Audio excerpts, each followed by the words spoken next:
갈라디아서 2장 10절 말씀입니다. 내가 그리스도와 함께 십자가에 못 박혔나니 그런즉 이제는 내가 사는 것이 아니요 오직 내 안에 그리스도께서 사시는 것이라. 이제 내가 육체 가운데 사는 것은 나를 사랑하사 나를 위하여 자기 자신을 버리신 하나님의 아들을 믿는 믿음 안에서 사는 것이라. 아멘. 오늘 읽은 본문 말씀은 짧은 한 절입니다. 그러나 중요한 복음의 핵심이지요. 갈라디아서는 바울이 갈라디아 지방에 있는 교회들에게 보낸 편지입니다. 갈라디아 지방의 교회들은 바울이 1차 전도 여행을 통하여 전도하여 세워진 교회들입니다.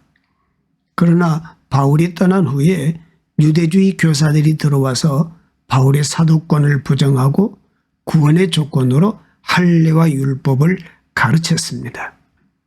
이로 인해서 율법으로 구원받는 것이 아니라 하나님의 은혜를 믿는 믿음으로 구원을 받는다. 이신득의라는 바울의 가르침에 혼돈을 가져오게 되었던 것입니다. 그래서 바울은 다시 한번 이 편지를 통하여 믿음으로 구원을 받는다. 복음의 핵심을 가르치고 있는 것입니다.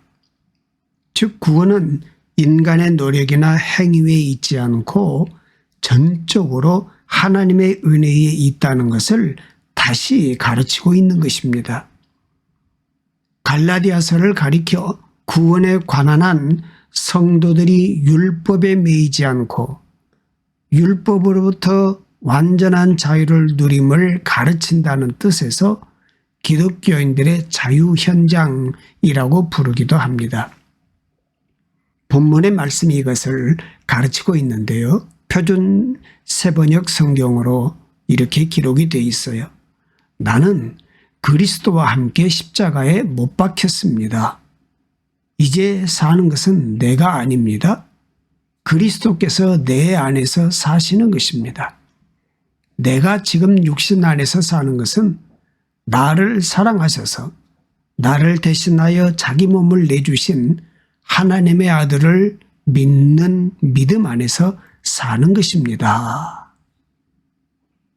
나는 그리스도와 함께 십자가에 못 박혔습니다. 라는 말은 예수 그리스도께서 우리를 대신하여 율법에 따라 십자가에 못 박혔습니다. 율법에 의하면 죄의 삭은 사망이기 때문입니다. 율법에 의하면 모두 죄인일 수밖에 없기에 마땅히 죽어야 하는 우리들을 위하여 예수께서 대신 죽으셨으니 우리도 예수님과 함께 십자가에 못 박혀 율법에 의한 죄값을 이미 치를 수 있었다는 뜻입니다. 이제 내가 사는 것은 내가 아닙니다. 그리스도께서 내 안에서 사시는 것입니다. 라는 말씀도 같은 맥락에서 이해해야 합니다.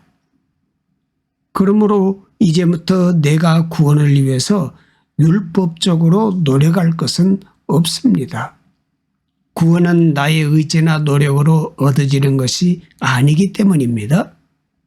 그러므로 우리들은 앞으로 더욱더 십자가에서 우리들의 죄값을 치러주신 예수님의 은혜와 사랑을 의지하여 살아가야 하는 것입니다.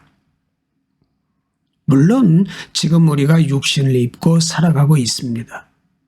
그런데 이러한 육신을 입고 살아가는 동안 우리들이 해야 할 것은 우리를 사랑하셔서 우리를 대신하여 자기 몸을 내주신 하나님의 아들을 믿는 믿음 안에서 살아야 하는 것입니다.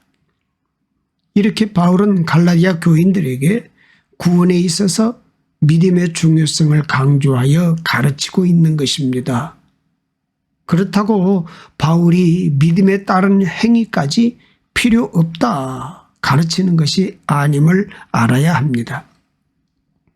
우리가 잘 알고 있는 성령의 9가지 열매에 관한 가르침이 바로 그것입니다. 갈라디아서 5장 22절에서 26절 말씀에 보면 이렇게 기록이 되어 있습니다. 오직 성령의 열매는 사랑과 희락과 화평과 오래 참음과 자비와 양선과 충성과 온유와 절제니 이 같은 것을 금지할 법이 없느니라.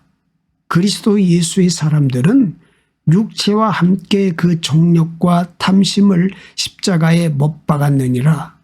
만일 우리가 성령으로 살면 또한 성령으로 행할지니 헛된 영광을 구하여 서로 노엽게 하거나 서로 투기하지 말지니라. 이렇게 말씀하고 있습니다. 물론 이러한 열매들조차 우리들의 노력이 아닌 성령께서 은혜로 맺게 해주시는 것이지만 그래도 믿음에 따른 열매를 강조하고 있음을 잊어서는 안 됩니다. 이렇듯 오늘 본문 말씀은 구원은 나의 힘과 의지나 노력으로 되는 것이 아니라 나를 위해서 이미 십자가에서 죄의 값을 치러주셨고 또 지금 내 안에 계신 예수님의 사랑과 은혜를 믿는 믿음으로 주어지는 것이라는 것을 가르치는 말씀입니다. 이제 내가 사는 것은 내가 아닙니다라는 바울의 고백은 지금까지 지내온 우리들의 모든 삶이 전적으로 하나님의 은혜였고 또 앞으로의 삶도 모든 것이 하나님의 은혜에 의지하여 살아야 함을 말하고 있습니다. 이제 내가 사는 것은 내가 아닙니다 라는 바울의 고백은 이제라는 말로 시작하고 있어요. 그 말은 이제부터는 이라는 뜻입니다. 그러므로 바울의 이 고백은 그동안은 내가 나의 삶의 주인으로 살아왔습니다. 그러나 이제부터는 내 삶의 주인은 내가 아닙니다. 이런 고백과 같은 것이지요. 그러면 이제부터는 누가 자기의 삶의 주인이 된다는 말일까요? 바울은 예수 그리스도가 자기의 삶의 주인이 될 것이라는 사실을 공포하듯이 선언하고 있지요. 이제부터는 그리스도께서 내 안에서 사시는 것입니다. 한국대학생 선교회 사형이라는 전도 프로그램에 이런 그림이 있어요. 왼쪽 그림은 예수님을 믿는다고 하면서도 아직도 자신이 삶의 주인으로 사는 것을 보여주고 오른쪽 그림은 예수 그리스도를 삶의 중심에 모시고 그분의 통치를 받는 삶을 나타내고 있습니다. 자신이 주인이 되어서 사는 삶이란 어떤 삶을 말하는 것일까요? 본능을 가진 인간으로서 육신이 하자는 대로 사는 삶을 말합니다. 자신의 생각과 계획대로 사는 삶을 말합니다. 자신의 능력과 경험만을 의지하고 사는 삶을 말합니다. 그러나 예수님이 삶의 중심이 되어서 다스리시고 인도하시는 삶의 모습은 내가 하고 싶은 대로 사는 삶이 아니라 하나님의 뜻대로 사는 삶입니다. 자신의 지혜와 능력 그리고 경험을 의지하는 삶이 아니라 전적으로 하나님의 능력을 의지하며 하나님의 도우심을 따라 은혜 가운데 사는 삶이지요. 성경은 이 둘 중에서 후자의 삶이 얼마나 귀한 것인가를 여러 곳에서 강조하여 가르치고 있습니다. 잠언 3장 5절에서 8절 말씀을 표준 세번역으로 읽겠습니다. 너의 마음을 다하여 주님을 의뢰하고 너의 명철을 의지하지 말아라. 내가 하는 모든 일에서 주님을 인정하여라. 그러면 주님께서 내가 가는 길을 곱게 하실 것이다. 스스로 지혜롭다고 여기지 말고 주님을 경외하며 악을 멀리하여라. 그러면 이것이 너의 몸에 보약이 되어 상처가 낫고 아픔이 사라질 것이다. 이렇게 기록하고 있습니다. 또 시편 37편 3절로 7절 말씀 역시 세번역 성경입니다. 주님만 의지하고 착한 일을 하여라. 그분의 미쁘심을 간직하고 이 땅에서 살아라. 기쁨은 오직 주님에게서 찾아라. 주께서 내 마음의 소원을 들어주신다. 내 갈 길을 주님께 맡기고 주님만 의지하여라. 주께서 몸소 도와주실 것이다. 너의 의를 빛과 같이 너의 공의를 한낮의 햇살처럼 빛나게 하실 것이다. 잠잠히 주님을 바라고 주님만을 애타게 찾아라 그랬어요. 이제 사는 것은 내가 아닙니다. 그리스도께서 내 안에서 사시는 것입니다. 라는 이 고백은 자신의 삶의 운전대를 온전히 예수님께 맡기겠다는 뜻으로 이해할 수 있을 것입니다. 캐리 언더우드라는 컨트리 뮤직 가수가 부른 Jesus Take the Wheel 이란 노래가 있습니다. 예수님, 나의 운전대를 대신 잡아주세요. 그동안 내가 잡았던 운전대를 가져가 주세요. 나는 더 이상 내 차를 운전할 수 없습니다. 이제 나는 이 운전대를 내 손에서 놓습니다. 나에게 또 한 번의 기회를 주세요. 내가 가고 있는 이 길에서 나를 구해 주세요. 예수님, 나의 운전대를 대신 잡아주세요. 내가 나의 삶의 운전대를 맡겨드리는 하나님은 어떤 분이십니까? 나보다 능력이 훨씬 많으신 분이십니다. 또 나보다도 나를 더 알고 계신 분이십니다.